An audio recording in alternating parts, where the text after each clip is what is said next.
Little Caesars is one of the lowest cost ways to feed your family, over 3,000 locations nationwide. So the question is, how do they make any money? Today, I'm here at one of my auto repair shops. We're gonna break down their business model to show exactly how much money they really make. All right, let's cut this thing up. Can you give me the knife?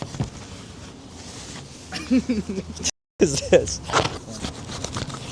So this pizza costs $7 and some change. And for every pizza they have a couple of big categories. For them, about 40% of their pizza, so about this much of every pie sold, has to go to pay for the cheese, the dough, the sauce, the paper, the cups, like everything. It's known as the cost of goods.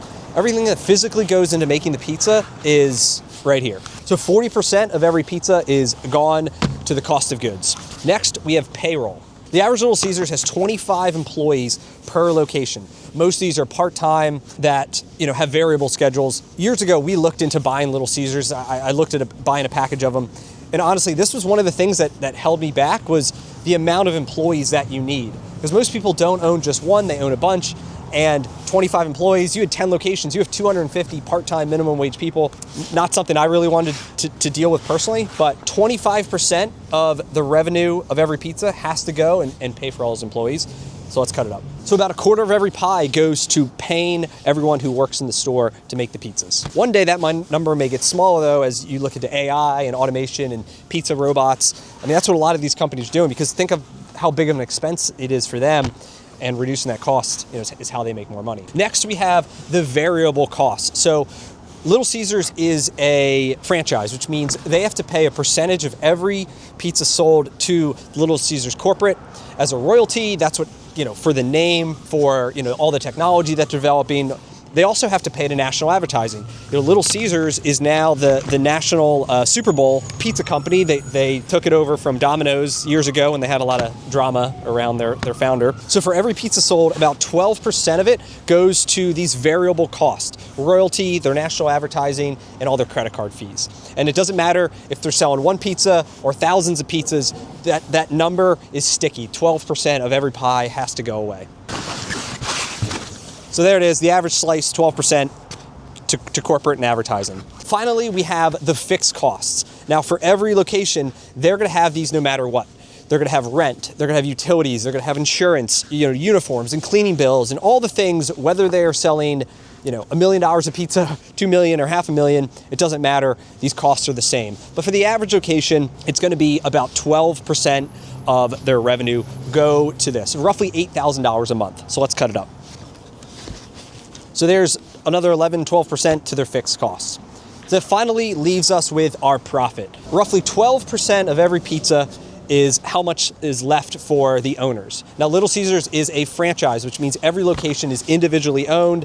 Just like I'm a franchise here of Midas, I own 35 of these locations. There are franchisees all over the country that are making, for every pizza sold, roughly 80 cents for every pizza they buy is profit to the owner. So you may say, well, that's not a lot of money, and you're right, but this is a volume business, which means they need to sell a lot of pizzas to make money. The average location does about $900,000 in revenue a year, meaning they make about $110,000 of profit per location. You may be saying, if you own a business, you're like, that's a lot of risk. You have to have all these employees just to make $110,000. Sounds like you bought yourself a job. And it's true if you had one, but the name of the game isn't to have a single locations. It's that you have one, and then you buy another, and then you buy another, and then you buy 3 more, and then 4 more. But there are owners out there that have 50 locations, 100 locations. It is the kind of business where once you can get it once and then you just copy and paste and copy and paste. And if you had 10 locations making, let's say 100,000 each, that's $1 million. There's ones out there that own over 100 Little Caesars. They're bringing in over $10 million a year of profit. Like, that's how much the owner is making. And some of these aren't big corporations. They're owned by guys like me, just ordinary people who get really good at one thing and then just keep doing it over and over and over again. But here's the thing about Little Caesars. A lot of their success is determined by the physical location. Like, did they pick the right spot on the right road at the right corner with the right audience? It costs roughly $300,000 to build out a location. And if they pick the wrong spot, like they picked this spot right here, but they should have picked this spot. it is entirely possible that this location does $500,000, let's say, in revenue, and literally makes zero money. Like roughly their break-even point's $500,000, $600,000 of revenue.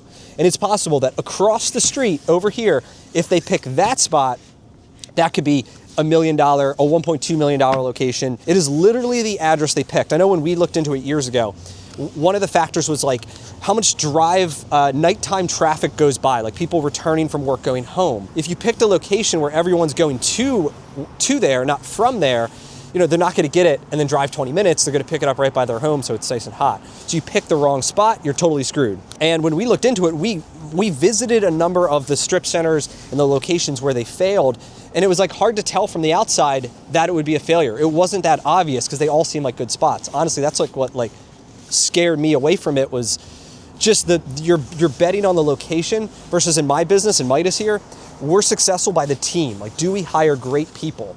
The location itself, we could have a kind of crappy location, quote unquote, with traffic and all these different things, but still do really well if we got great people. And what's cool about their model that I did like was how simple it is. Every product they sell has the same flour, the same cheese, the same sauce, whether it's like the cheesy bread or the different pizzas. There's no delivery. There's like the simplicity of it that I think is really cool, which is what makes it possible for these owners to have tons of different locations. So what do you think about the Little Caesars business model? Maybe not the pizza.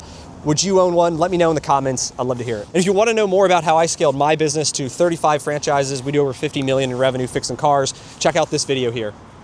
All right, so this is the behind the scenes. We got this setup here, tire stack, my knife.